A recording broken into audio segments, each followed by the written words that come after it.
मनीष कश्यप फिर हुए ट्विटर पर ट्रेंड, सनातनी समर्थकों का मिल रहा साथ। समर्थकों ने धर्म का अपमान करने वालों की लगाई क्लास। मां द्वारा लिखे गए पत्र का दिख रहा है असर। राष्ट्रपति तक पहुंची मनीष कश्यप की रिहाई की मांग। मनीष कश्यप अक्सर सोशल मीडिया पर या ट्विटर पर ट्रेंड करते रहते हैं। वहीं ये ट्रेंड होने की वजह कोई आम नहीं होती, बल्कि बहुत ही जरूरी मुद्दों पर उनका नाम इस्तेमाल होता है। वहीं बीते दिन मनीष कश्यप की मां ने अपने बेटे की रिहाई और उन पर लगे एनएसए को हटाने के लिए एक अपील पत्र राष्ट्रपति द्रौपदी मुर्मू को लिखी थी। खुशी की बात यह है कि वो पत्र अब अप्रूव कर दिया गया है, यानी उसे मंजूरी मिल गई है। अब बस देर है उस पत्र का राष्ट्रपति के हाथों तक पहुंचना। वहीं उस पत्र का विषय जहां मनीष कश्यप पर लगे एनएसए को हटाने की है, वहीं दूसरी तरफ सनातन धर्म के बचाव के लिए भी लिखी गई है। अब उसी पत्र को लेकर एक बार फिर मनीष कश्यप सोशल मीडिया पर ट्रेंड कर रहे हैं, जहां लगातार अब तक 30,000 से ऊपर ट्वीट हो चुके हैं।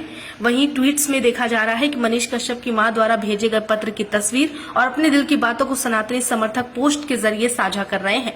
दरअसल ये वही मामला है जिसमें एमके स्टालिन के बेटे उदयनिधि स्टालिन ने सनातन धर्म को डेंगू, मलेरिया और कोरोना वायरस जैसी घातक बीमारी बताया था और कहा था कि इसका सामना करने की जरूरत नहीं है, विरोध करने की जरूरत नहीं है, बल्कि इस जड़ से मिटा देना ही जरूरी है। इस संदर्भ में अब जो लोग ट्वीट कर रहे हैं उनका भी यही सवाल है कि जब मनीष कश्यप पर, जो समाज के लिए एक सेवक की तरह उभरा, जनता की आवाज बनता रहा, उस पर एनएसए लग सकता है, तो जो सच में आरोपी है, जो सच में गलत है, जिसने एक धर्म को गाली दी, उस पर एनएसए क्यों नहीं लगाया जा रहा, उस पर कार्रवाई क्यों नहीं हो रही है। इतना ही नहीं, एक तरफ जहां मनीष कश्यप ने ट्विटर पर ट्रेंड कर रहे हैं, वहीं अब दोबारा से इसी मुद्दे को और भी ज्यादा हवा मिल गया है। जहां सनातन धर्म को अब तक डेंगू, मलेरिया बताया जा रहा था, वहीं अब स्टालिन के ही पार्टी के सांसद ए राजा ने सनातन धर्म को एचआईवी जैसी बीमारी से इसकी तुलना की।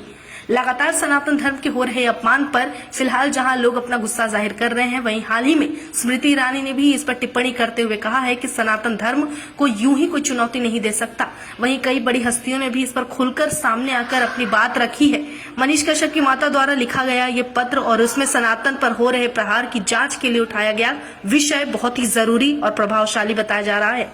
और वो पत्र ये दर्शाता है कि जहां एक मां राष्ट्रपति से अपने बेटे की गुहार लगा रही है, वहीं भारतीय नागरिक भी अपने सनातन धर्म की रक्षा के लिए आवाज उठा रही है। अब देखना होगा कि इस पत्र का और भी असर कितना रहता है और इसी तरह लगातार कब तक मनीष कश्यप ट्रेंड करते रहते हैं और उनके समर्थकों की आवाज के बाद क्या वाकई जो आरोपी है, जो गलत है, जिसने सनातन का अपमान किया, उस पर कोई कार्रवाई होती है या फिर नहीं।